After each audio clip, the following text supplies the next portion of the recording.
Naging masunurin po ang isang Maymay Entrata when her followership were asking months and months ago about keeping her private matters being private. Kasi nga po, it's been how many weeks na po na talagang tahimik po ang isang Maymay Entrata at wala po siyang ipinopost na kahit anuman sa kanyang any of her social media. And so yes, marami po ang nakakamiss sa isang Maymay Entrata. Nasaan na kaya ang isang Maymay Entrata? The last time we saw her was when she had her new hair style.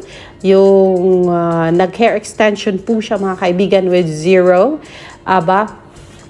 At sabi natin baka may proyekto siyang gagawin. But then since Maymay, she is not that kind of person na talagang nag-share ng kung anumang project, not until it is a very well organized at ready na for shooting.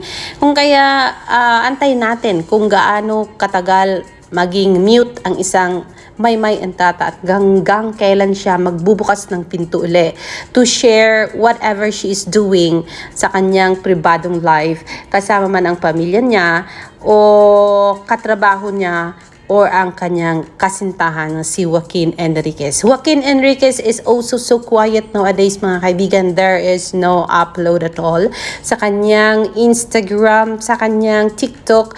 And we are wondering what is going on, Joaquin Enriquez. Kang ganong kaswitan nyo noong during Roja time ay ganon naman katabang ngayon na wala ng Roja. At ano na ba ang nangyayari sa love life ng isang Maymay Entrata? Sabi ni Ellie 14 hours ago, hindi ako sanay na walang post si Joaquin sa months rin nila ni Maymay Entrata. We miss you, Maymay Entrata. Paramdam ka naman.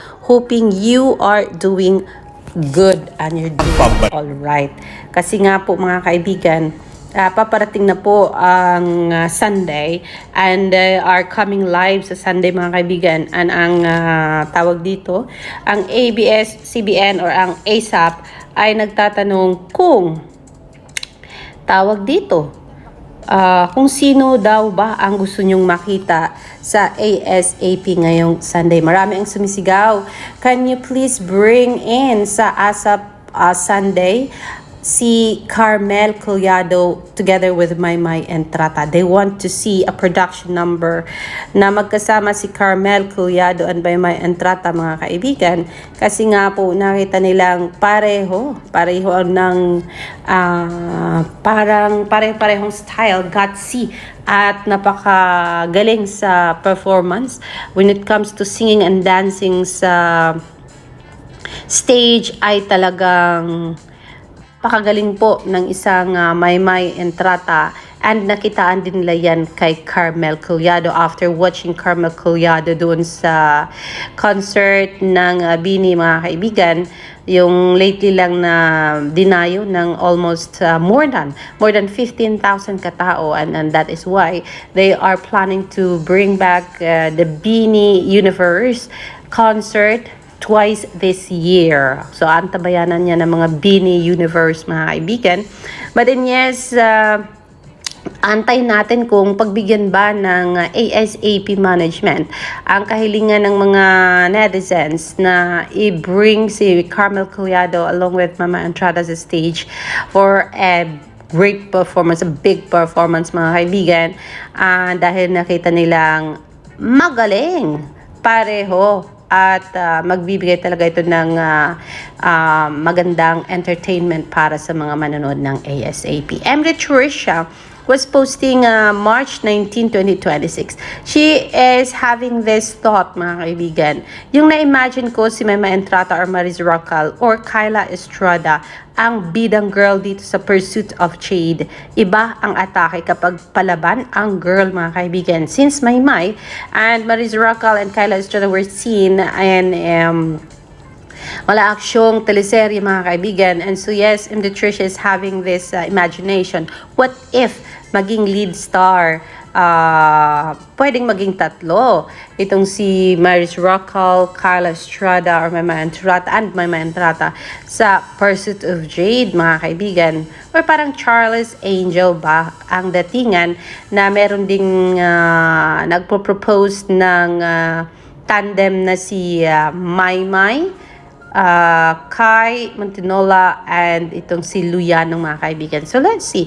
Who knows kung just keep on posting mga netizens kasi kaya nga diba nagkaroon ng Roja at magkasama si Maymay at saka si Donnie dahilan po sa hindi po tumigil yung Maydon ship. Shippers na i-promote ito sa management, and so yes, napagbigyan. So there is no harm in trying and in reaching out doon sa management and to keep them informed na nandyan kayo at nangangarap na magkaroon ng ganitong klaseng project. Itong si Maymay Entrata, Maris Rocal, Carla Estrada, yes. Luyanong and Kai Montinola, mga kaibigan. It's not that bad to dream. Suntok man sa buwan, ang sabi ko nga sa aking mga post. Pero let's our yung kahilingan be heard. Kasi pag nanghiling lang tayo tapos para lang sa atin, hindi naman natin pinopost sa social media, walang makakaalam nun. Kaya kailangan nating mag-ingay sa social media and let them know na gusto nating mangyari ang ganitong klaseng proyekto para sa mga minamahal nating artista. So yes, yan po ang ating pinaka-latest update on Maymay Entrata. Sabi dito ni Certified Kapamilya, name an artist that inspired you to be a better person. Pwedeng kapamilya, kapuso, kabida, or kapatid, mga kaibigan. Ang sabi dito ni Mer Blacks, Lacson Miriam, Maymay Entrata, maraming pagsubok pero nalampasan na po daw ng isang Maymay Entrata. So ang gusto niyang magkaroon, ang gusto niyang ibahagi na inspirational artist na kung saan nagbibigay ng magandang ehemplo at inspirasyon sa lahat ay ang isang Maymay Entrata. Hindi lang po siya kasi marami po ang nagpo-post niyan, mga kaibigan. Sabi din niya ni Maymay Lovers. Sabi din dito ni Out the Buzz, di ko talaga makakalimutan yung time na down ako at depressed. PBB season nila Maymay noon. Watching her, sobrang naging okay ako at na-inspire ako sa katatagan niya, lalo na nung namatay yung lolo niya. Kaya mahal na mahal ko yan, si Maymay Entrata, kasi niligtas niya ako from depression, mga kaibigan. So yes, pinang sisigawan nyo yan kay Certified Kapamilya ang inspirasyon na binigay sa kanya ni Maymay Entrata when he or she was very down. At biglang nakita niya sa TV, sa PBB Season 7, itong si Maymay Entrata. So yes, shouting out, mga kaibigan. Maraming nagmamahal sa iyo, Maymay Entrata. Maniwala ka lang. And wag kang ma-discourage. Just keep showing the whole world yung talent mo, yung katatagan mo, yung kakayanan mong gumawa ng mga bagay na kahit hindi ini-imagine ng iba ay nagagawa mo. And